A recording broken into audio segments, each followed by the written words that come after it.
체력은 영력이라는 말이 있습니다. 누가 만들었는지 모르겠는데 신체의 건강함이 영적인 능력과 연결이 된다는 말입니다. 건강해야 말씀도 볼 수 있고 예배도 할 수 있고, 특히 기도는 되게 체력을 많이 요구합니다. 그리고 봉사도 할 수 있기 때문일 겁니다. 아직은 건강을 논할 나이는 아니죠, 여러분들은. 그러나 지금부터 체력과 건강을 잘 관리해야 우리의 일평생에 그 주어진 삶에 있어서 하나님께 영광 돌리는 삶을 살 수 있을 거라고 생각을 합니다. 육체적 건강과 정신적 건강을 잘 관리하여서 여기 계시는 모든 분들이 주님께 온전한 영광을 돌리면서 일평생 주님께 귀하게 헌신된 삶을 살아가기를 소망합니다. 우리 함께 예배를 위해 이 시간 함께 기도하겠습니다. 기도하실 때 하나님, 오늘도 건강을 허락하여 주셔서 주 앞에 나와 예배할 수 있도록 은혜 베풀어 주시니 감사드립니다. 또한 정신적으로도 건강하게 하셔서 하나님께 예배드림이 마땅한 우리의 본분임을 깨닫고 그렇게 살아갈 수 있도록 인도하여 주시옵소서. 우리에게 늘 영육간의 강건함을 허락하셔서 온전한 예배를 드리는 삶이 되게 하여 주시고, 오늘 하나님께 영광을 돌리는 가운데 주께서 나를 위해 예비한 모든 은혜를 이 예배를 통하여 받을 수 있도록 은혜 베풀어 주시옵소서. 함께 기도하면서 예배의 자리로 나아가겠습니다. 기도합니다. 하나님 감사합니다.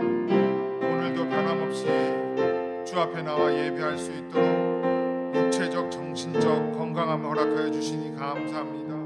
하나님께 영광을 돌리며 예배하는 우리의 삶이 마땅한 본분임을 깨닫고 일평생 그렇게 하나님의 영광을 위하여 살아갈 수 있도록 인도하여 주시옵소서. 오늘 주께서 예비한 은혜를 한없이 내려주시고 주님께만 영광 돌리는 귀한 예배의 자리 되게 하여 주시옵소서. 주님, 우리에게 영육간의 강건함을 허락하여 주시니 감사합니다. 우리가 가진 건강함으로 세상의 연락을 즐기는 것이 아니라 오직 주의 영광을 위한 삶을 살아갈 수 있도록 인도하여 주시옵소서. 이 시간 내 안에 정직한 영을 새롭게 하여 주시며 하나님을 온전히 예배하는 새로운 마음을 충만케 하셔서 예배드림이 우리의 참된 기쁨임을 알고 드리는 귀한 예배가 되게 하여 주시옵소서. 우리에게 있는 죄악들 주님 이 시간 회개하오니 정결케 하여 주시고 거룩하고 흠이 없는 백성으로 예배를 통하여 지어져 가게 하여 주시옵소서. 찬양과 강구와 말씀 가운데 성령 충만히 임하여 주시고 예배를 통해 주의 영광을 보는 놀라운 은혜의 시간이 되게 하여 주시옵소서. 모든 영광을 주님께 온전히 드리기를 원하오며 거룩하신 예수 그리스도의 이름으로 기도드렸습니다. 아멘. 이 시간 모두 일어나셔서 사도신경으로 우리의 신앙을 고백하도록 하겠습니다. 전능하사 천지를 만드신 하나님 아버지를 내가 믿사오며 그 외아들 우리 주 예수 그리스도를 믿사오니 이는 성령으로 잉태하사 동정녀 마리아에게 나시고 본디오 빌라도에게 고난을 받사 십자가에 못 박혀 죽으시고 장사한 지 사흘 만에 죽은 자 가운데서 다시 살아나시며 하늘에 오르사 전능하신 하나님 우편에 앉아 계시다가 저리로서 산 자와 죽은 자를 심판하러 오시리라. 성령을 믿사오며 거룩한 공예와 성도가 서로 교통하는 것과 죄를 사하여 주시는 것과 몸이 다시 사는 것과 영원히 사는 것을 믿사옵나이다. 아멘. 네, 할렐루야. 우리 시간 양쪽 사람들과 인사합시다. 우리 신실하신 주님을 찬양합시다. 한번 인사할까요? 네, 신실하신 주님을 찬양합시다. 네, 우리 주님은 날마다 신실하신 주님입니다. 우리 그러한 주님을 함께 마음 다하여서 이 시간 찬양하며 나아가기 원합니다. 날마다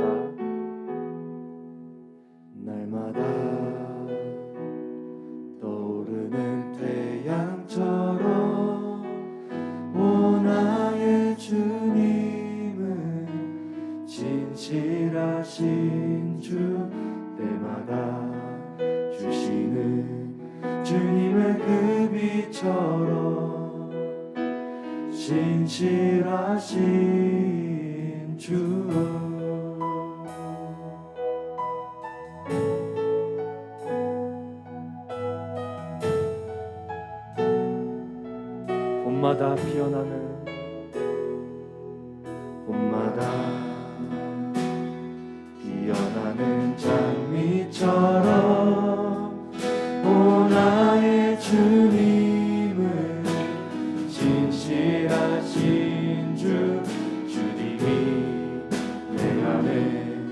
베푸신 그 삶처럼 신실하신 내 죄를 대속해 주신 내 죄를 대속해 주신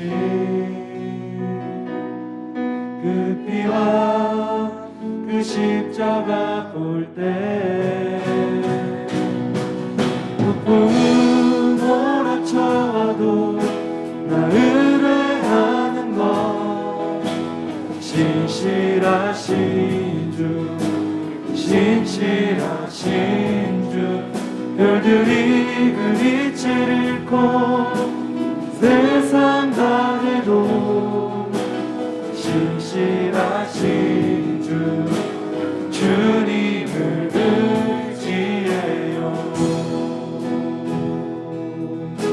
봄마다 피어나는 봄마다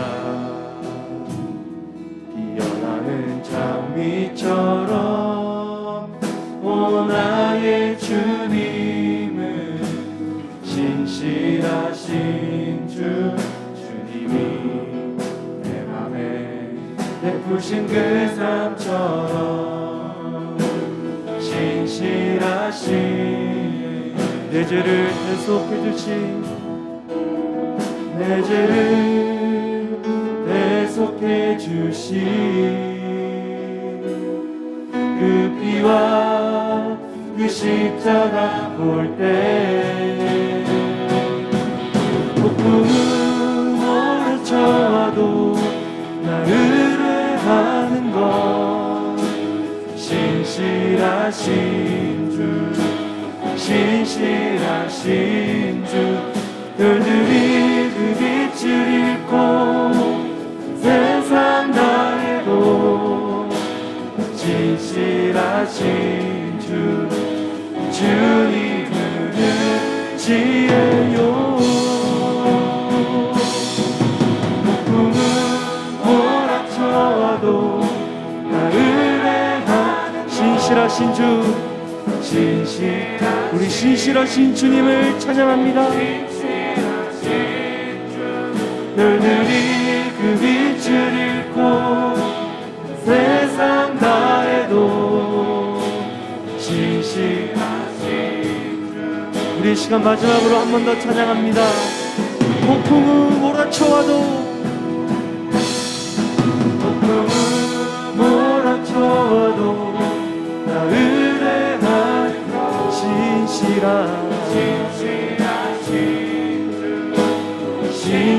신실하신 주 별들이 그 빛을 잃고 세상 다해도 신실하신 주 주님을 의지해요.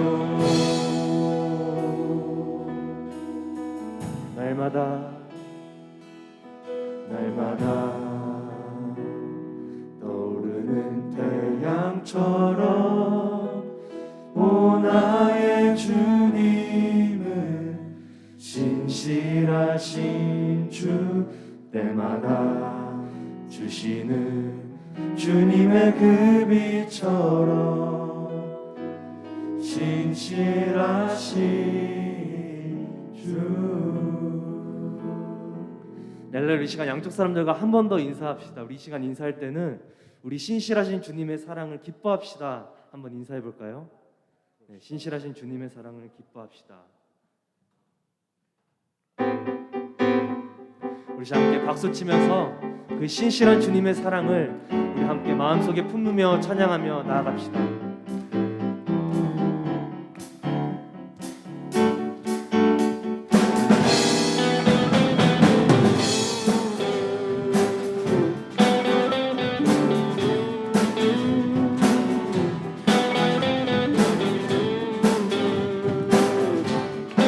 함께 고백합니다. 예수보다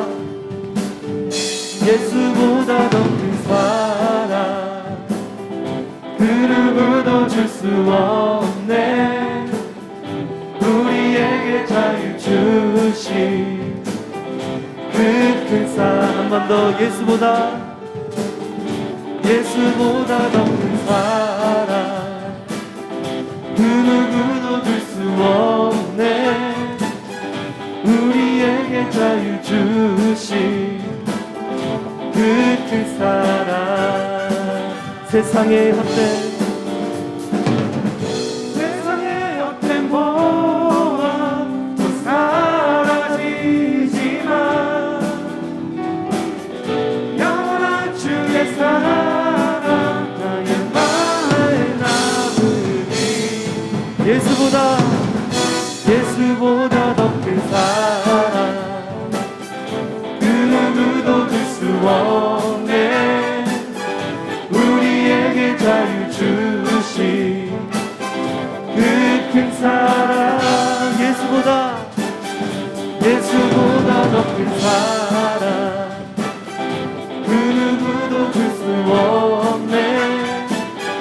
우리에게 자유 주신.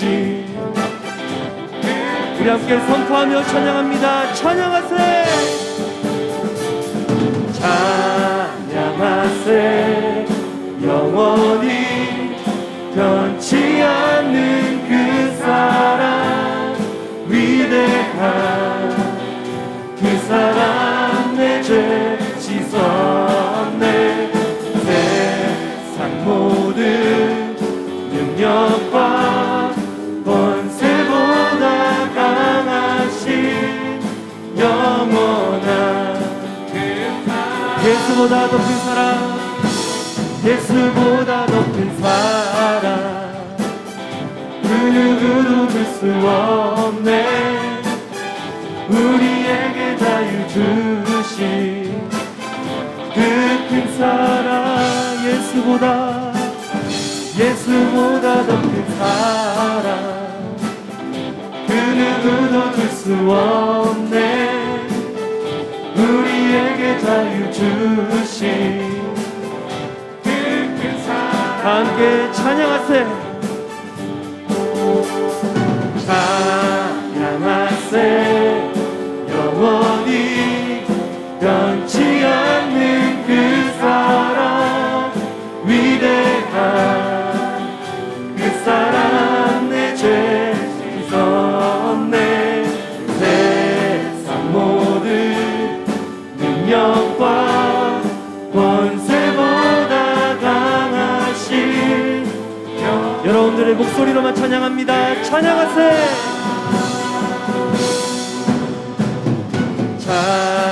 찬양하세. 영원히 변치 않는 그 사랑. 위대한 그 사랑. 내 죄 다 씻었네. 세상 모든 능력과 권세보다 강하신 영원한 예수보다 더 큰 사랑. 예수보다 더 큰 사랑 그 누구도 줄 수 없네. 우리에게 자유 주신. 우리 마지막으로 찬양합니다. 예수보다 더 큰 사랑 그 누구도 줄 수 없네. 우리에게 자유 주신 그 큰 사랑.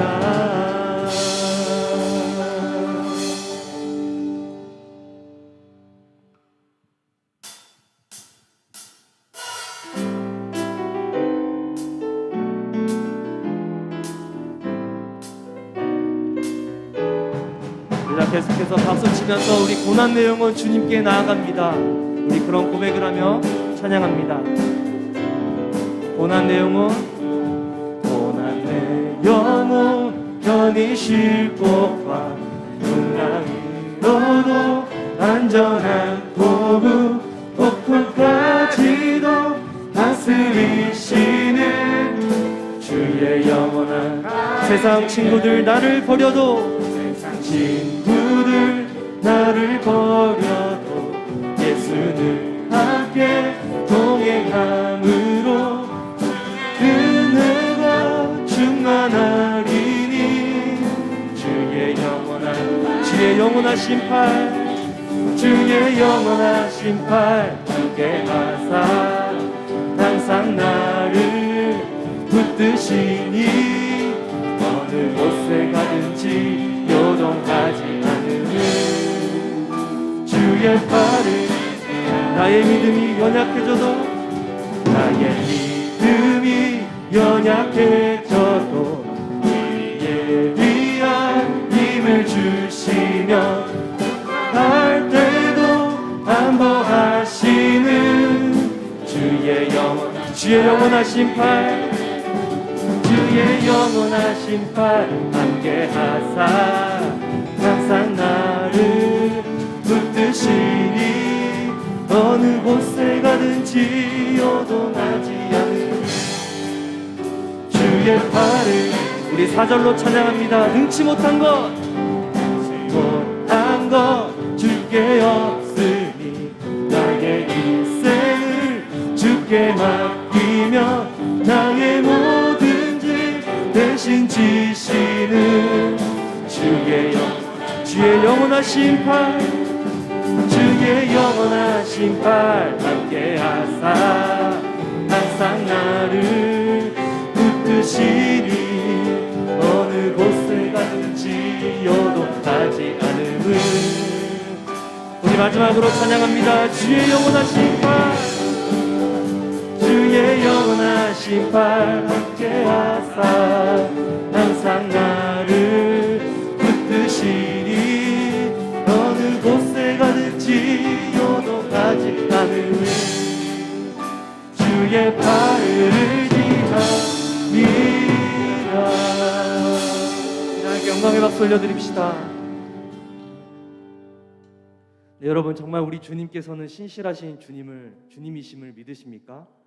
우리 다시 한번 새로운 찬양으로 찬양하고자 하는데요. 가사가 너무나도 좋습니다. 만일 주님이 나를 보시고 사랑받을 자격 없다 하셨다면, 만일 주님이 소망 없는 나를 긍휼히 보시지 않았다면 나는 무엇을 향해 어디로 가고 있을까? 여러분 우리의 삶 가운데 주님의 사랑을 알고 주님의 사랑의 인도 따라 가시는 여러분들이 되시길 원합니다. 우리 함께 새로운 찬양 그 사랑만으로 찬양합니다.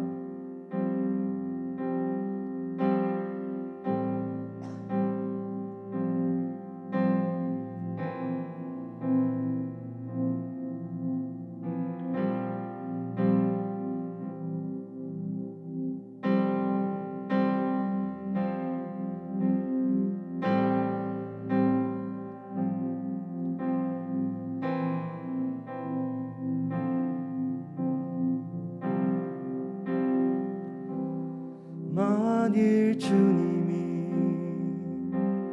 나를 보시며 사랑받을 자격 없다 하셨다면, 만일 주님이 소망 없는 날 긍휼히 보시지 않으셨다면 나는 어디로 무얼 향해 나는 어디로 무얼 위해 걸어가고 있을까? 참 아름다운 주님의 사랑, 그 사랑 때문에 나 여기 서 있네. 참 아름다운 주님의 사랑, 그 사랑만으로 나 살아가겠네.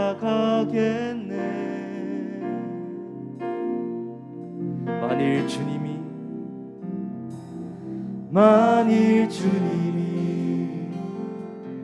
나를 보시며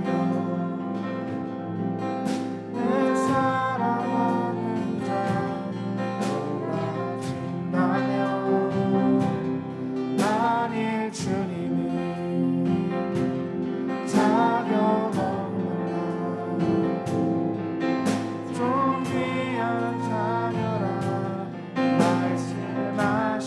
달려가 주님 품에 나는 달려가 주님 품에 나를 부르신 주의 집에 나를 부르신 주의 집에 영원히 거하리 영원히 거하리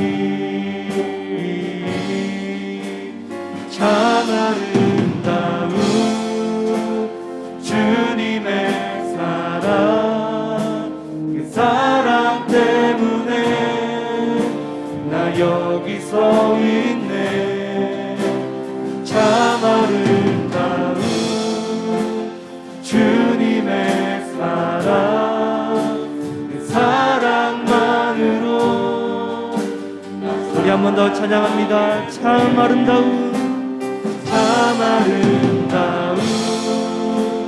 주님의 사랑 그 사랑 때문에 나 여기 서 있네 참 아름다운 주님의 사랑 그 사랑만으로 나 살아가겠네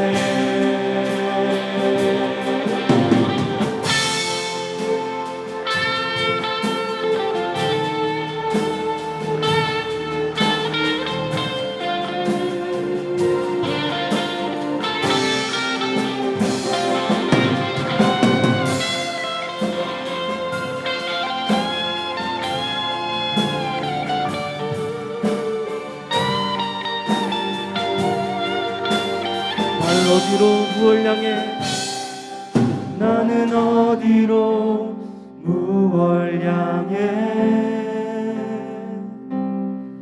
나는 어디로 무얼 위해 걸어가고 있을까 나는 달려가 주님 품에 나는 달려가 주님 품에 나를 부르신 주의 집에 나를 부르신 주의 집에 영원히 거하리 영원히 거하리 참 아름다운 주님의 사랑 그 사랑 때문에 나 여기 서 있네 참 아름다운 주님의 사랑 그 사랑만으로 우리 자 다시 한번 찬양합니다. 참 아름다운 주님의 사랑 그 사랑 때문에 나 여기 서 있네 참 아름다운 주님의 사랑 그 사랑만으로 우리 시간 마지막으로 한 번 더 찬양합니다. 참 아름다운 주님의 사랑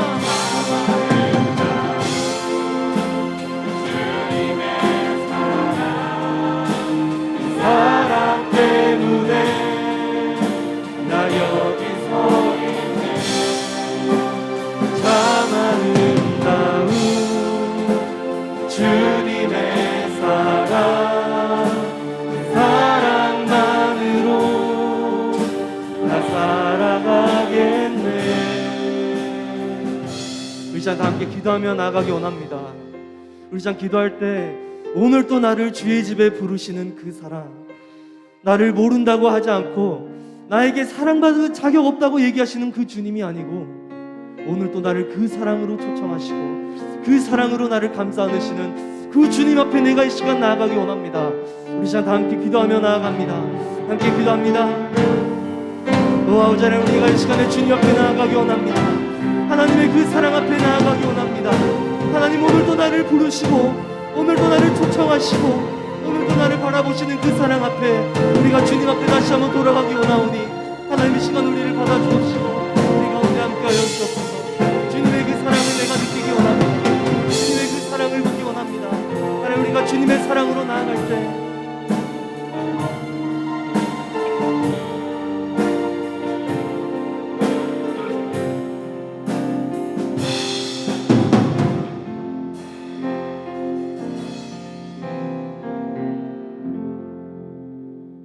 기도하겠습니다. 하나님 아버지 감사합니다. 하나님 아버지께서 우리를 참 사랑하여 주셔서 우리가 또 오늘 하루 잘 보내고 이곳에서 하나님 아버지께 예배드리고 찬양드리고 기도하고자 합니다. 먼저 한 주간 우리가 지은 죄들을 고백합니다. 세상 속에서 알고 모르게 지은 죄들이 있습니다. 나 자신의 욕심으로 인해 넘어지고 하나님을 등지고 살아감을 고백합니다. 우리가 그 죄들을 다 인정하며 회개하고 뉘우치며 다시 죄를 짓지 않겠다는 약속을 드리며 노력할 수 있는 우리가 될 수 있도록 하여 주시옵소서. 세상의 많은 일들로 혼란스럽습니다. 코로나 변이체로 인해서 많은 사람들이 아파하고 또 아프가니스탄에서 여러 가지 일들로 많은 이들이 슬퍼하고 있습니다. 그들을 가엾게 여겨주셔서 하나님 아버지께서 함께하여 주시고 이 시간에 우리가 또 하나님께 더욱더 의지하며 나아갈 수 있는 우리 영생 장로교회 청년부가 될 수 있도록 함께하여 주시옵소서. 오늘 말씀을 전해주실 정성기 목사님과도 함께하여 주셔서 그로 인해 전해지는 하나님의 말씀이 단지 우리가 듣고 지나가는 것이 아니라 마음 깊이 새겨들으며 또 세상에 나아갈 때 그 말씀을 기억하며 하나님의 사랑을 기억하며 하나님의 자녀로서 살아갈 수 있는 우리가 될 수 있도록 하여 주시옵소서. 감사드리며 예수님 이름으로 기도드렸사옵나이다. 아멘.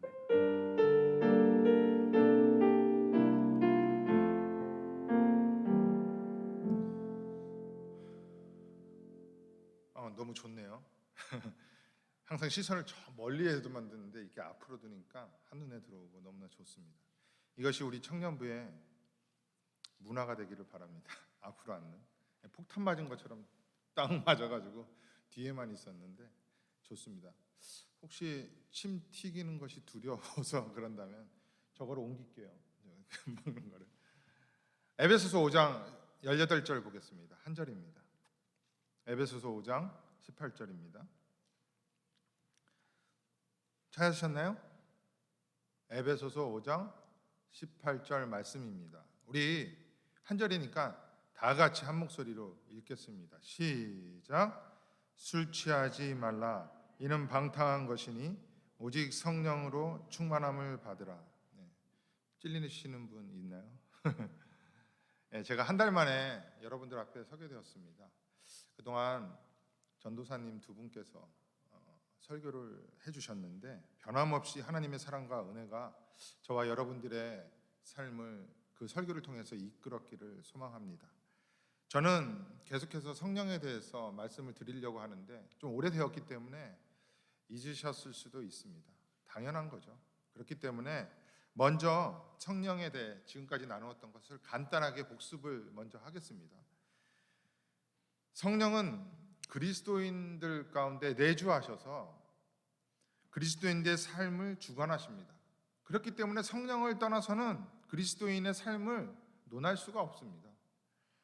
그리스도인의 모든 삶의 영역은 성령이 주관하고 계시니까요. 그럼에도 불구하고 성령에 대한 오해, 이단적 잡설이에요.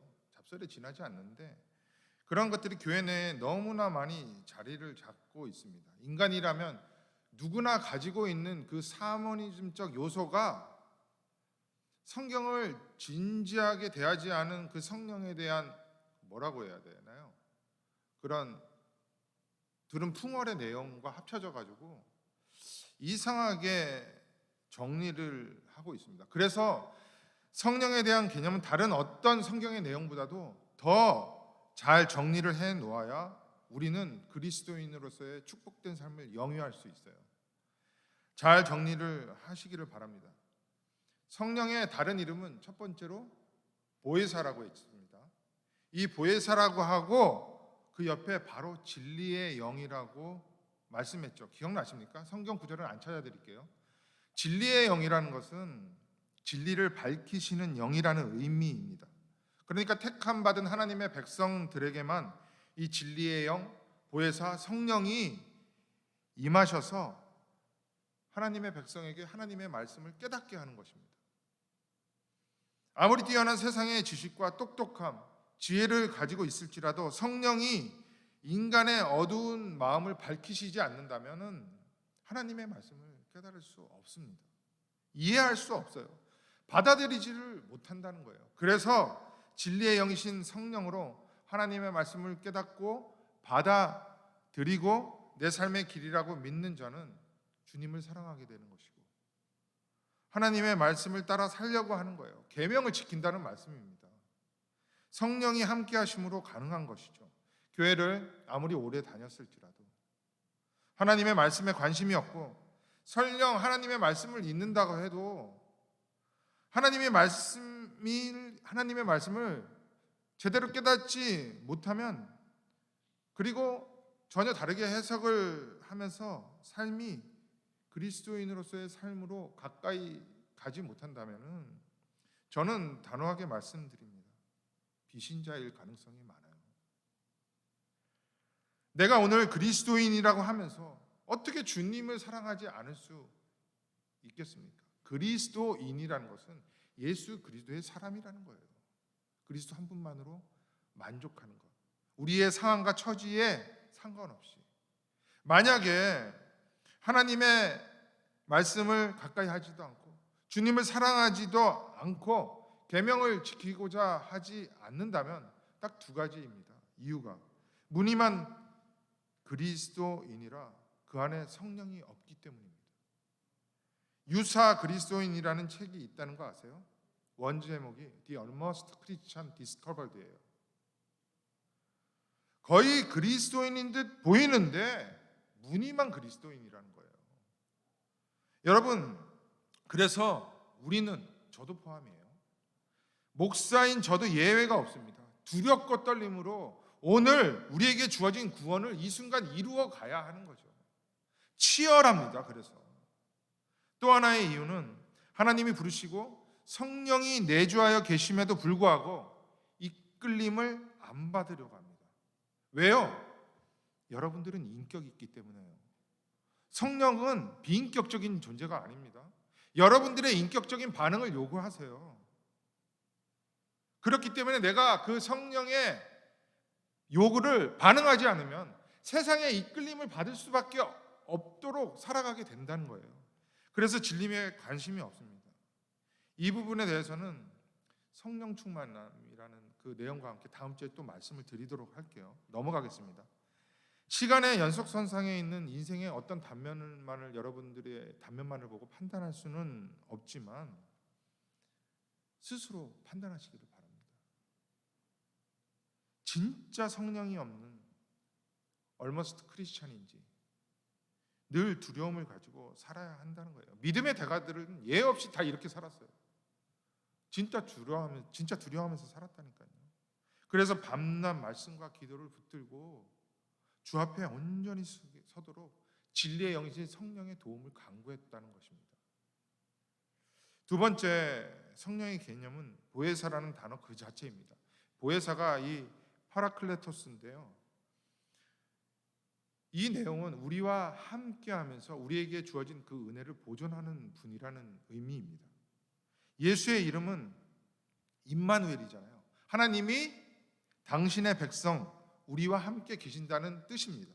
그런데 주님은 우리를 위해 십자가에서 돌아가시고 부활하신 후에 너네들과 함께 있지 않고 떠나신대요. 어디로? 하느님 나라로. 그러면은 이 말씀을 지키지 않는 거잖아요. 약속을 어기는 거 아니에요? 그런데 아니라는 거예요. 그래서 당신의 영 보혜사를 파라클레토스를 보내셔서 임마누엘이라는 당신의 이름의 언약을 이루시는 것입니다. 유비쿼터스, 시공을 초월하여서 이제는 우리와 영원히 함께 하십니다. 그래서 당신의 신실하심을 나타낸 거잖아요. 그러면서 진리이며 은혜 자체이신 예수님과 우리는 동행하는 삶을 살아가게 되는 거예요. 예수님을 단 한 번도 만난 적이 없습니다. 그렇죠? 저도 단 한 번도 만난 적이 없어요. 그런데 성령이 우리를 주관하고 있잖아요. 그럼 우리는 예수님과 손잡고 동행하는 것처럼 느껴지는 거예요. 느껴지는 것이 아니라 그게 실제입니다. 실체예요. 세 번째, 성령은 우리의 가장 필요로 하는 어떤 것을 위해, 즉 나를 위해서 중보하시는 분이에요. 로마서 8장에 나와 있는 말씀인데요. 그래서 나를 위하여 가장 필요로 하는 것을 기도 제목으로 응답하세요. 나의 모든 기도 제목을 응답하시는 게 아니라 정말 나를 위한 기도의 제목, 성령이 하신 기도 제목으로 응답을 하신다는 거예요. 우리는 그리스도인이지만 하나님 나라와 이 땅을 동시에 살아가고 있잖아요. 근데 완성되지 않았기 때문에 이 땅을 살아가면서 필요한 것들, 그걸 필요한 것일 수도 있지만 우리의 욕심일 가능성이 많습니다. 그런 것만은 엄청 요구한다고요. 그래서 제가 몇 달 전에 기도 시프트가 일어나야 된다고 했죠. 여러분들 기도 제목이 정말 쓸모없는 것들이 아니라 우리가 정말 기도해야 하는 제목들 다 놓치고 있기 때문에 이것을 위해서도 기도해야 된다는 거예요. 이게 우선순위가 돼야 된다는 거죠.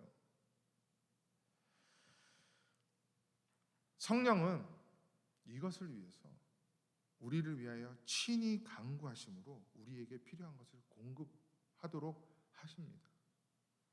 그 가운데 우리는 하나님의 사람으로서 고난과 함께 인내와 수고와 헌신, 그거에 따른 열매를 맺을 수 있는 거예요. 성령이 함께함으로. 그렇게 우리는 거룩하고 흠이 없는 백성으로 완성되어져 가는 가운데 있는 사람들입니다. 그 중에 가장 큰 문제가 뭐냐면은 죄예요. 죄.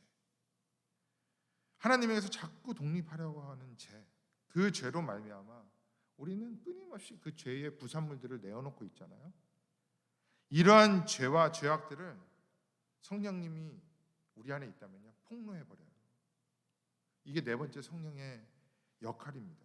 추하고 약하고 더러운 나의 모든 것을 드러내셔서 그냥 놔두시지 않고 또 씻기셔요. 정결케 하십니다. 그 과정에서 하나님 앞에 딱 섰을 때 정말 낯을 들기가 부끄러울 정도가 있죠. 그리고 수치심도 느낍니다. 자존심도 상하고 비참한 마음도 들을 수 있어요. 내가 하나님의 사람인 내가 어떻게 이럴 수 있지? 그게 성령이 하는 역할이에요. 그러나 다 폭로시킨 후에 씻기셔서 우리를 거룩한 자로, 흠이 없는 자로 자꾸만 세워가는 거예요. 그러니까 죄가 폭로되어지니까 죄를 지으면 마음이 편해지지 않기 때문에 편할 수가 없기 때문에 죄를 자꾸만 멀리하는 삶을 이렇게 살아가게 되는 거예요. 그 과정에 우리가 성화의 삶을 살아가는 거죠. 이 성령의 역할입니다. 마지막으로 살펴봤다는 것은 성령의 인치심이에요. 5주, 6주에 대해서 살핀 거를 아주 컴팩트하게 말씀을 드리고 있는 겁니다. 인치심이라는 거 도장 찍는 거예요. 이 도장 찍는 것은 내 거야, 하나님이 내 거야라고 도장 찍은 거예요. 그래서 우리가 이 땅에서 사는 치열한 영적 전투의 삶의 현장 가운데서도 매일매일 쓰러지지만 우리의 영혼이 안전할 수 있는 것은 하나님이 인치셨기 때문에 또 세우기 때문에 안전하다는 거예요. 이러한 예배를 통하여서 성령의 깨달음을 통하여서 우리가 하나님 백성으로 설 수 있기 때문에 그렇다는 겁니다. 인친다는 것은 소유자의 표식이라고 했죠. 그러니까 성령의 인치심을 받은 자는 하나님의 소유된 백성이라는 거예요. 어떤 환경과 상황이 있을지라도 나의 영혼 주 안에서 안전한 것입니다. 여러분의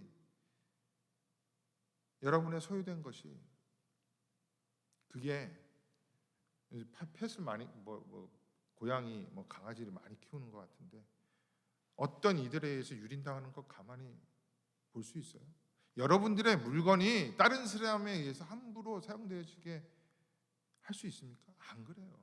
내 소유이기 때문에 마찬가지라는 거예요.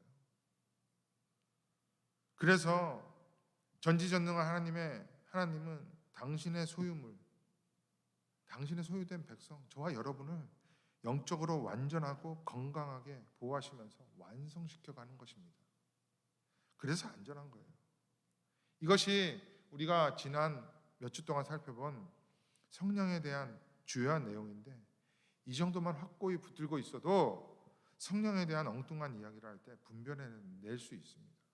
여러분들 누누이 강조하지만 하나님의 말씀에 무지하면요 당합니다. 당하게 되어 있어요. 말씀의 진공 상태에서 갑자기 그분이 뭐 이상한 영처럼 오셔서 우리의 마음을 충동할 것 같습니까? 안 그래요. 하나님의 말씀이 내 안에 있어야지. 이게 쌓여 있어야지 성령이 딱 그것을 꺼내서 어떤 상황에서 그 말씀으로 대처하게 하는 거예요. 뭐 샤머니즘에 나오는 뭐 샤머니즘적 요소처럼 어떤 귀신으로 생각하면 안 된다는 것입니다. 그런 일은 있을 수 없어요. 말씀이 없는 자가 기도하니까 편안해졌다고 하는 이야기를 종종 듣습니다.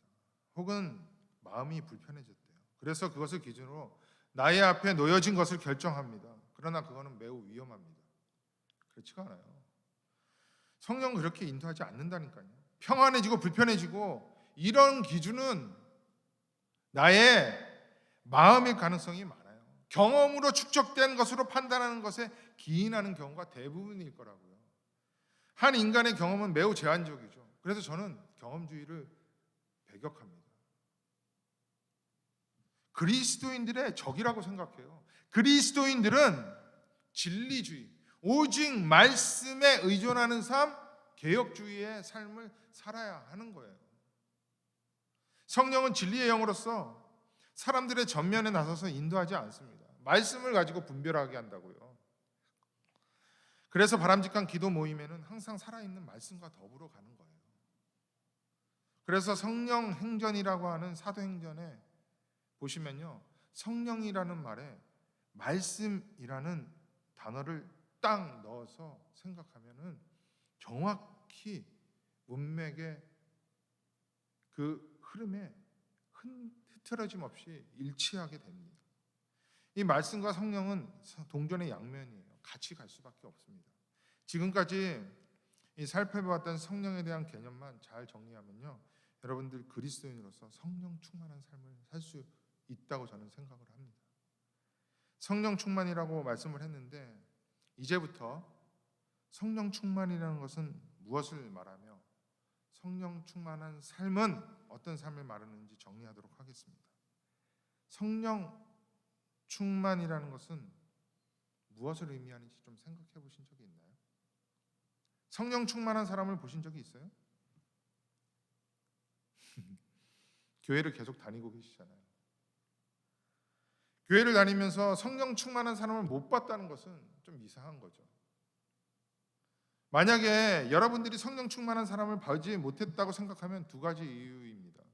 첫째는 성령 충만이라는 개념을 잘못 잡고 있든지, 둘째는 개념을 제대로 잡고 있을지라도 진짜 성령 충만한 사람을 못 봤든지, 둘 중 하나이겠죠. 그렇죠? 혹시 성령 충만을 막 방언하고 병을 고치고 예언하고 막 기도 막 뜨겁게 하면서 눈물을 쫙 뽑으면서 카타르시스를 느낄 정도로 막 기도하는 것, 이걸 성령 충만이라고 합니까? 성경은 단 한 군데서도 그렇게 정의를 내리지 않습니다. 그걸 성령 충만이라고 하지 않아요. 지금 성령에 대한 개념들이 너무 왜곡되어 있어서 족보에도 없는, 성경에도 없는 것들이 성령 충만이라고 이렇게 간주되어지고 있다는 거죠. 보편적으로 성령 충만이라고 하는 것들 중에는요, 제가 좀 강하게 말씀을 드릴게요. 악령 충만인 것이 많습니다. 그럴 가능성이 많아요. 악령 충만이라고 해서 뭐 귀신 들리는 것처럼 막 영화에 나오는 것처럼 그렇지 않습니다. 광명의 천사라는 말 들어봤죠? 착하고 너무나 나이스하게 나타나면서 말씀을 왜곡하는 것이 이게 악령이에요. 악령. 오늘 본문에 나오는 성령 충만의 대척점에 있는 술 취함이라고요. 이게 술 취함. 한번 보세요. 다시 에베소서 5장 18절에 보시면은 술 취하지 말라. 이는 방탕한 것이니 오직 성령으로 충만함을 받으라고 합니다. 여러분들 이 한 절 말씀을 근거로 생각해 보십시오. 술 취하는 것과 성령 충만이라는 것이 상극이라는 거예요. 그렇다면 에베소서 5장 18절에서 말하는 술 취함이라는 것은 무엇을 의미하는 거예요? 내 안에 내 몸에 혈중을 알코올 농도를 충만하게 하는 그것을 말하는 겁니까? 그래서 내주하고 있었던 성령을 막 밀어내는 것을 말하나요? 설교를 들으면서 한번 생각해 보세요. 자꾸 질문을 하셔야 돼요. 이해가 안 되면. 술 취한다는 1차적 개념, 문자적 개념은요, 여러분들이 생각하는 것처럼 술을 마셔서 내 몸에 알코올이 충만하게 되는 것을 말하는 것 맞습니다. 그저 술 기운에 살아가는 사람들도 있잖아요. 그거 술 취하면 맞아요. 나중에는 내가 술을 마시는 것이 아니라 술이 나를 마신다고요. 그래서 우리가 살아가는 세상이 보편적으로 생각하는 정상이 아닌 삶을 살아가기도 합니다. 물론 그런 분들 중에는 개인적으로 도저히 제정신으로 살 수 없기 때문에 술을 의지하는 거예요. 그러나 술에 흠뻑 젖은 사람들의 삶은 역기능적인 경우가 많습니다. 그게 술 취했기 때문에 그런 거예요. 이것을 말하는 것 맞습니다. 그래서 신앙생활을 못하는 거예요, 제대로. 이거 맞죠? 그런데 잘 생각해 보세요. 술을 한 방울도 입에 대지 않는 분들 중에 얼마나 악한 사람들이 많은지 아세요? 술은 입에 절대 안 되는데 성령을 받아들이지 않는 사람들도 얼마든지 있습니다. 역사적으로 대표적인 인물이 히틀러라고 합니다. 저도 들은 얘기인데요. 히틀러가 만약 술 한 잔만 마실 줄 알았으면 이 인류의 역사가 바뀌었을 거라고 합니다. 술을 단 한 방울도 마시지 않는 어떤 중년 부부가 있어요. 제가 경험한 거예요. 교회도 다닙니다. 교회를 다닌다니까요. 그런데 마당만 밟아요. 삶을 보면 얼마나 악한 줄 몰라요. 자기 중심적이고요. 자기 지키기까지밖에 몰라요. 지구가 자기 중심으로 돌아가야 돼요. 가는 곳마다 분열을 일으킨다니까요. 그렇다면 술 취하지 않고 단 한 방울도 마시지 않으면서 술을 교회를 다니는데 이들은 성령 충만함을 받은 건가요? 조금 전에 말씀드린 1차적인 개념, 문자적인 개념으로 말하면 술 취하지 않으면 성령 충만함을 받을 수 있다는 거예요? 청년들 중에 한두 잔 하는 청년들이 에베소서 5장 18절에서 말하는 자기는 술 취할 정도로 마시지 않는데 괜찮지 않느냐고 질문을 하는 경우가 있었습니다. 우리 교회는 아니고요. 다른 교회 청년인데요. 벌써 그리스도인으로서 이런 질문을 한다면 말씀에 딱 비추어 볼 때 자기가 술 마시는 게 부담이 된다는 거예요. 그렇죠? 그러면 성령이 인도하시는 대로 하면 돼요. 저는 오늘 술 한 잔 하느냐, 입에 대지 않느냐, 취하지 않을 정도로 먹어도 되느냐 마느냐 이거를 말씀드리기보다는 에베소서 5장 18절에 나오는 말씀을 일반화시켜서 간단하게 좀 말씀을 드리고 설교를 정리할게요. 그리고 다음 주에는 성령 충만한 자들의 삶과 그렇지 않은 자의 삶을 대조하면서 그리스도인은 어떻게 살아가야 할지 좀 생각해 보도록 하겠습니다. 제가 일반화시킨다고 하는 것은 술 취함이라고 하는 이 단어가 단지 문자적 의미가 아니라 상징적인 의미가 있다는 것입니다. 성경을 볼 때 문맥을 따라 잘 읽어야 돼요. 그럼 문자적으로 표현하는 경우가 있고 상징적으로 표현하는 경우가 있습니다. 그것은 우리의 삶의 대화 가운데도 그래요. 예를 들면 제가 여러분들과 대화를 하다가 그래도 여러분들과 잘 어울리고 싶어서 어떤 상징적인 말을 했을 때 갑자기 찬물을 끼얹은 것처럼 썰렁해지는 경우가 너무 많잖아요. 예. 그래서 누가 그럽니다. 예. 그거는 여러분들과 세대 차이도 있을 수 있지만 이 상징하는 상징 코드가 안 맞는 거예요. 그런 거라고요. 마찬가지라는 거예요. 그렇게 언어는 문맥과 상황에 따라서 문자적으로 표현했는지 상징적으로 표현했는지를 잘 분별해야 돼요. 성경을 볼 때도 마찬가지인 거예요. 술 취함이라는 것 생각하기 전에 술이라는 것은 여러분들 그 주보에 올린 것처럼 대표적인 발효식품이에요. 술이라는 것은. 그러니까 발효라는 것을 하기 위해서 시간을 필요로 한다는 거예요. 현재 대중이 접할 수 있는 술은요, 화학 작용을 하여 순식간에 막 생산하는 술입니다. 대부분이 그래요. 그것을 화학 증류주라고 합니다. 물론 효모를 넣기는 해요. 근데 화학적으로 발효를 시키는 거예요. 자연적으로 하는 것이 아니라. 그 대표적인 것이 드셔는 보았는지 모르겠는데 소주가 대표적인 화학 증류주예요. 백해무익합니다. 근데 농도는 강해서 빨리 취하게 하려고, 싸고 빨리 취하게 하려고 그 소주가 한국 사람들이 소주를 즐겨 먹는 거라고요. 알코올 기운을 내기 위해서 그렇게 먹는 거죠. 제정신 안 내기 위해서. 그러나 전통적인 술은 자연 증류주예요. 일정 시간을 두고 발효를 위해 어떤 누룩을 넣어서 만든다고요. 짧게는 몇 달, 길게는 몇백 년. 그렇죠. 위스키 중에서 위스키밖에 저는 몰라요. 몇백 년 된 것도 있잖아요. 무지 비싼데. 그것은 누룩을 넣어서 만든다는 거예요. 이게 순기능이 있습니다. 좋은 기능이 있어요. 건강에 좋은 발효식품들이 술뿐만 아니라 우리가 먹는 된장도 그렇고 간장도 그렇고 다 그래요. 순기능이 있습니다. 그러나 역기능이 있어요. 좋은 말로 발효이지 원래의 맛을 변질시킨다는 의미에서는 역기능이라고 생각을 해야 한다는 거예요. 좀 억지일 수도 있어요. 여러분 여기서부터 잘 들으셔야 합니다. 그래서 하나님의 백성인 이스라엘이 출애굽을 할 때 유월절을 먼저 지켜요. 그리고 유월절을 지킨 이후에 바로 일주일 동안 무교절을 지킵니다. 무교절. 이 무교절이 어떤 거냐면은 집안에 있는 묵은 누룩, 효소, 효모 이런 거 다 없애는 절기예요. 또한 일주일 동안 누룩을 넣지 않는 떡을 먹어야 합니다. 제가 2, 3년 전에도 성교를 무교절에 대해서 했는데 그때 빵을 사진을 찍어서 보여드렸어요. 진짜 맛없게 생겼어요. 딱딱해요. 납작해가지고 이건 빵이라기보다는 과자예요. 정말 먹기 힘든 거예요. 이스트를 넣지 않은 빵을 먹어야 했습니다. 이 기간 동안. 그런데 이 절기에 대해서 출애굽기 12장 17절에서 하나님은 이렇게 말씀을 하세요. 한번 보여주세요. 너희는 무교절을 지켜라. 이 날에 내가 너희 군대를 애굽 땅에서 인도하여 내었습니다. 그러므로 너희가 영원한 규례를 삼아 이 날을 대대로 지킬지니라. 보세요.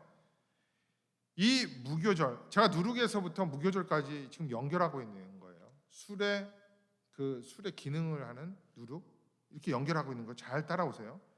영원한 규례로 지키라고 합니다. 그런데 지금 이 무교절을 지키는 사람이 있어요? 없다고요. 부활절 크리스마스는 지켜도 무교절을 지키는 사람은 없어요. 왜요? 간단하게 말씀을 드리면 예수 그리스도 안에서 절기나 언약들이 다 완성이 되었으니까 안 지켜도 됩니다. 지키면 안 되는 거예요. 그래서 안 지키는 거라고요. 그러나 이 안에는 영적인 의미가 있다는 것을 알아야 우리가 그 정신을 지킬 수 있는 거예요. 영원한 규례로 지킬 수 있는 거라고요. 여러 가지 있는데요. 특히 무교명에 대해서 좀 말씀을 드리면 누룩이 없는 빵이라고 했죠. 누룩이 들어간 빵은 매우 맛있습니다. 여러분 빵순이들이 많아요. 저도 빵을 좋아하게 되었는데 미국에 와서 요 빵들은요. 여러분들이 먹는 빵은 전부 다 발효를 시킨 거예요. 이게 부풀린 거라고요. 그러면 왜 하나님은 무교절에 누룩 없는 빵을 먹으라고 했는지 대해서 좀 말씀을 드릴게요. 도대체 누룩이 어떤 의미가 있기에? 누룩은 다음과 같은 의미가 있습니다. 시간상 좀 간단하게 말씀드릴게요. 결론부터. 예수님께서 마태복음 16장에서 이런 말씀을 해요. 바리새인의 누룩 곧 외식을 주의하라. 외식이라는 것은 히파크라시를 말하는 거예요. 위선을 말하는 겁니다. 마태복음 16장을 보면 예수님은 계속해서 이 누룩이 무엇을 의미하는지 말씀을 하시는 가운데 결론을 내십니다. 16장 12절인가요? 네, 벌써 올라갔네요. 그제서야 제자들이 깨달은 거예요. 떡의 누룩이 아니요 바리새인과 사두개인의 교훈을 삼가라고 말씀하신 줄을 깨달으리니라. 바리새인의 교훈, 윗선을 비롯하여 하나님께서 주신 그 율법의 진정한 의미를 모르고 전부 율법주의로 만들어버린 거예요. 이 율법주의는 인본주의라고 했죠. 말씀의 변질을 말하는 것입니다. 누룩으로 변질된 것을 말하는 거예요. 사두개인들의 교훈은 뭐예요? 교리의 무지입니다. 사두개인들이 무슨 교리를 어겼기에 부활이 없다고 주장했잖아요. 사두개파들은 당시의 권력 핵심이었습니다. 이 바리새인들과 함께.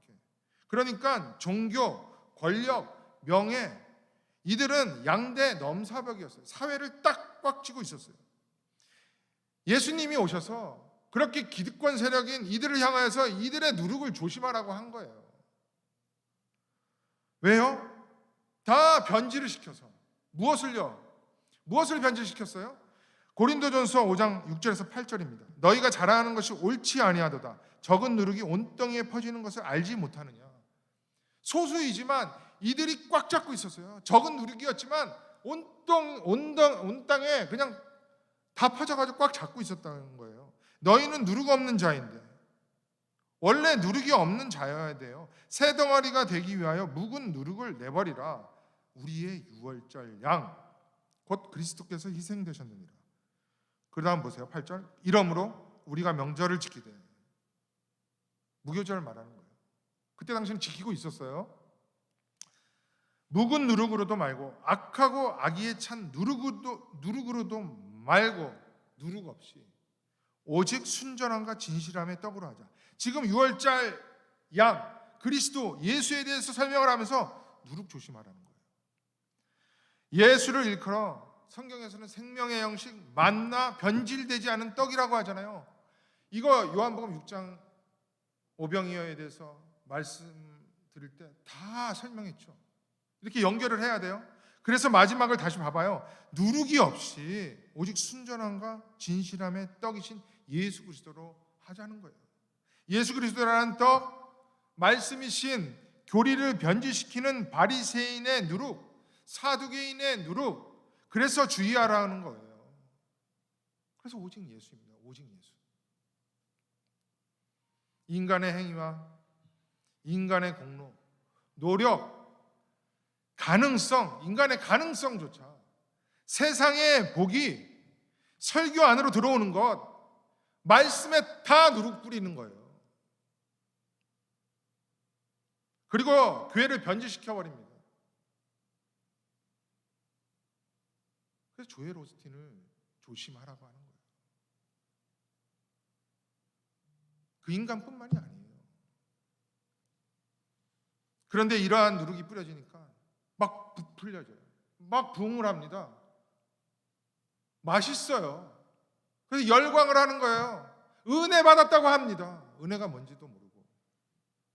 최근에 새로 오신 분들은 이해하기 쉽지 않다는 것을 압니다. 그러나 계속해서 말씀을 들어오신 분들은 이해하실 분들도 있을 거예요. 새로 오신 분들도 한 6개월 정도만 말씀을 들어보시면 이 전부 이렇게 엮여져서 이해를 하실 거라고 저는 확신을 해요. 누룩이 무엇을 의미하는지 하나만 더 말씀을 드릴게요. 마가복음 8장 15절을 보면요, 헤롯의 누룩을 주의하라고 합니다. 제가 안 띄워드려요. 근데 이 헤롯의 누룩에 대해서는 성경에서는 기록하고 있지 않은데요, 요세푸스의 그 역사책을 보면요, 여기에 대해서 좀 알 수 있는 내용들이 나옵니다. 간단하게 결론만 말씀을 드리면, 이 헤롯은 자신의 욕망을 채우기 위해서 수단 방법을 가리지 않았습니다. 가족들도 없어요. 그리고 정치적 색깔과도 다 상관없이 다 타협을 합니다. 자기의 욕망이 커지는 것을 위해서. 이것을 헤롯의 성량, 헤롯의 누룩이라고 하는 거예요. 그러니까 이러한 헤롯의 누룩은 우리가 살아가는 이 세상에서 부족한 것을 채우기 위해서 교회로 가져오는 것, 욕망을 메꾸기 위해서 교회에 나오는 것을 말하는 겁니다. 마치 문화생활을 하며 교회에서 그저 인간관계를 맺고 좁은 이민사회에서 개인의 비즈니스를 하기 위해 교회를 출입하는 것을 말하자면 헤롯의 누룩이라고 할 수 있다는 거예요. 나의 욕망을 위해 이용하는 것. 다시 에베소서 5장 18절로 돌아오면 술 취하는 것이 바로 이런 것이라는 거죠. 문자적으로 알코올을 마시는 것뿐만 아니라 바리새인, 사두개인, 헤롯의 누룩 등으로 변질된 말씀, 무지한 교리, 인본주의, 인간의 욕망, 진리까지 다 타협하는 것 등등 다 술 취하는 거예요. 순전한 떡이신 예수, 영생을 위한 만나이신 예수, 예수 중심주의를 변질시키는 것, 술 취한다고 하는 것입니다. 그래서 술 한 방울 먹지도 아니하는 자들도 성령 충만함을 받을 수 없는 것이고, 그들은 예수를 계속 거부하며 예수 믿는 자를 그냥 미워해서 핍박하고 싶어 하는 거예요. 개인적으로, 사회적으로, 국가적으로 얼마나 그러한 자들이 많아요. 전부 술 취했다고 말하는 거예요. 이해가 되시나요?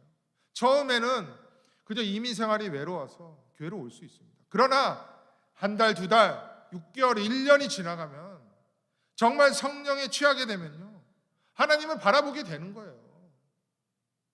외로움을 달래기 위한 것이 주 목적이 아니라 하나님과 동행하는 그 삶이 너무나 기쁜 나머지 교회의 본질적인 요소를 찾아서 나오는 것으로 변할 수밖에 없다는 거죠. 이해가 되시나요? 사랑하는 청년부 형제 자매 여러분, 이 세상에는 두 부류밖에 없습니다. 성령 충만한 자와 술 취한 자.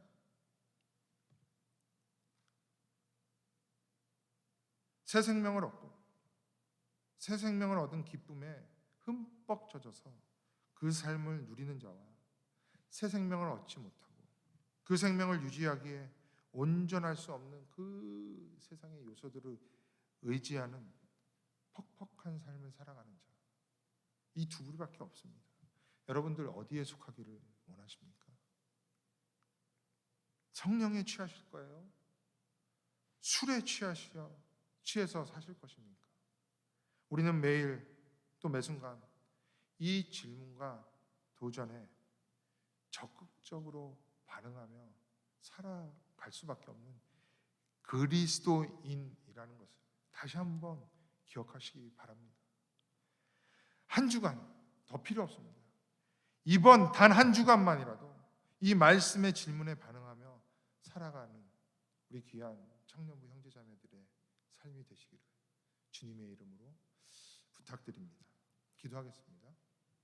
주님, 성령 충만하여 예수의 흠뻑 젖지 아니하면 죄로 인해 하나님의 통치하심을 변질시킬 수밖에 없는 이 세상에서 연약해져 살아갈 수밖에 없는 그러한 우리들 아닙니까?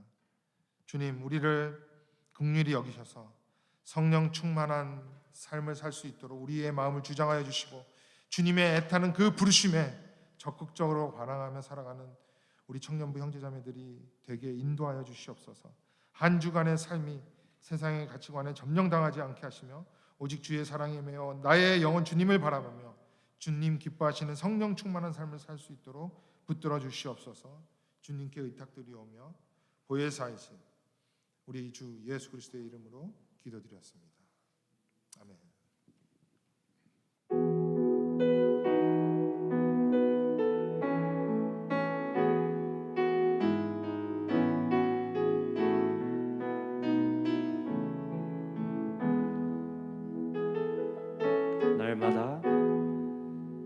날마다 떠오르는 태양처럼 오 나의 주님은 신실하신 주, 날마다 주시는 주님의 그 빛처럼 신실하신 내 죄를 대속해 주신 내 죄를 대속해 주신 그 피와 그 십자가 볼 때 폭풍은 몰아쳐와도 나 의뢰하는 것 신실하신 주, 신실하신 주, 별들이 그 빛을 잃고 세상 다해도 신실하신 우리 시간 마지막으로 한 번 더 찬양합니다. 폭풍 몰아쳐도 폭풍은 몰아쳐도 나 의뢰하는 것 신실하신 주 신실하신 주 별들이 그 빛을 잃고 세상 다해도 신실하신 주 주님을 의지해요.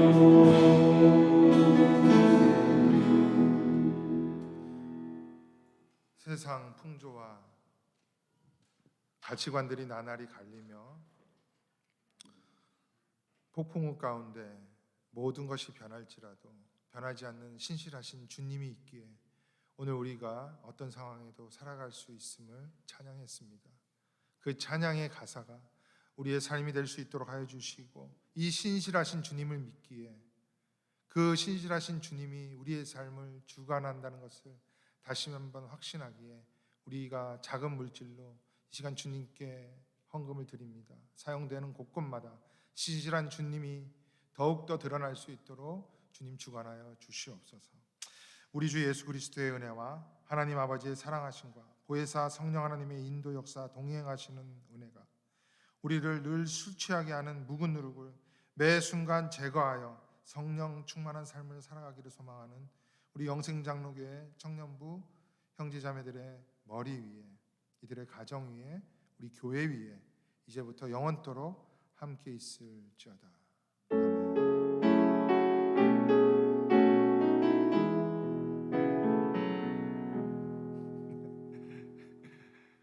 예, 감사합니다. 광고 드리겠습니다. 먼저 교우동정부터 광고 드릴게요. 오늘 새로 오신 분이 있습니다. 빌라노바로 유학을 오신 것 같은데요. 맞나요? 맞아요? 오은비 자매? 예, 맞습니다. 오은비 자매 또 이렇게 오늘 새롭게 우리 교회에 방문하셨습니다. 예, 환영의 박수 해주시면 감사하겠습니다. 끝나고 저와 전도사님 잠깐 뵙겠습니다. 먼저 잠깐 뵙고요. 교우동정 말씀드린다고 했는데 그동안 한 번도 실수하지 않다가 마지막으로 실수를 하고 떠나시게 되는 우리 황소연 자매님, 정말 오랫동안 봉사했어요.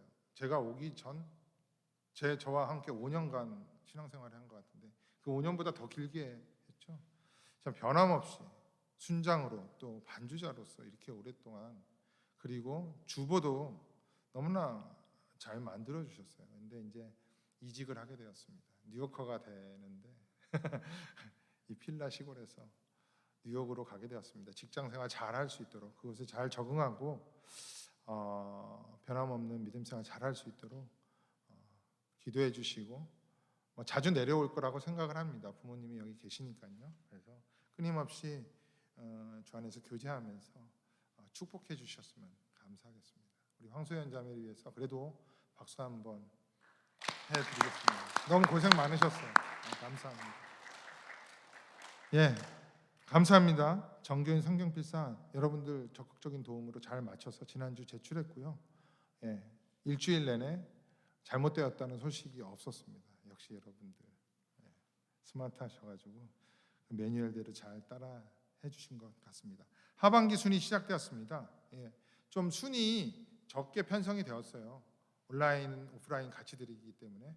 근데 이제 다음 주나 다다음 주에 전도사님이랑 저랑 회의를 해서 순 분할을 조금 하려고 해요. 그러니까 조금만 참아 주십시오. 그래서 조금 참아 주시고 아직 순 배정 받지 못한 분들은 저나 전도사님에게 말씀을 해주시면 순 배정을 하도록 하겠습니다. 아마 다 했을 거예요. 예. 그리고 성경 공부반 오늘로 광고가 마지막이 될 것 같습니다. 예, 선착순 6명을 받는데요. 매주 화요일 저녁 7시 30분부터 9시까지 하게 됩니다. 시간이 조금 부족한 경우가 있기 때문에 일찍 끝날 수도 있지만 거의 9시 조금 넘는데요. 개강을 9월 21일 화요일 날 시작해서 12월 14일 화요일 날 종강을 합니다. 예, 범위는 요한계시록이에요. 새롭게 들어와도 하실 수 있습니다. 그리고 줌을 통해서 하기 때문에 여러분들의 집에서 하는 겁니다. 도서관에서 해도 되고요.